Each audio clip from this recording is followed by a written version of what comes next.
sa bilyaran na Anytime Billiard sa Calamba branch. Kung nakikita nyo, marami naglalaro ngayon.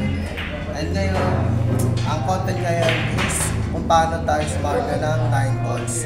So sa sarili kong style is dapat yung mga bola ay secured and yung 9 balls ay dapat nasa gitna.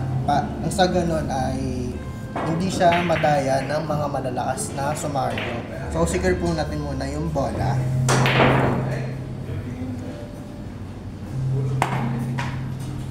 Next naman po yung style ko kung paano sumargo. Ito po.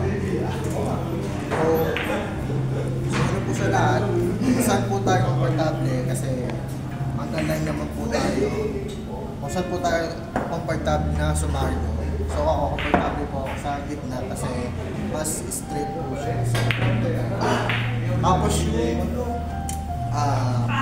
spin ng bola is gitna po siya ng ilalim.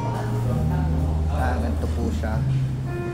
And then yung style ko naman po is pagka-push ko ng tao, yung ano po yung kaliwete po kasi ako.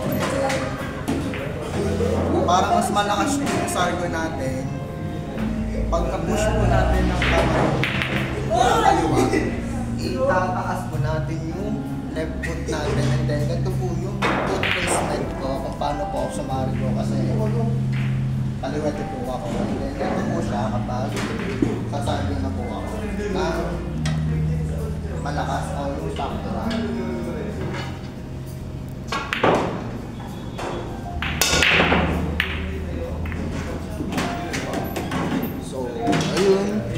Nakita nyo po na may nahulog din naman po na bola. And ganun lang po yung style ko kung paano po ako sumargo ng 9 balls. So ganun lang po guys at marami pong salamat and kita-kits sa susunod na content.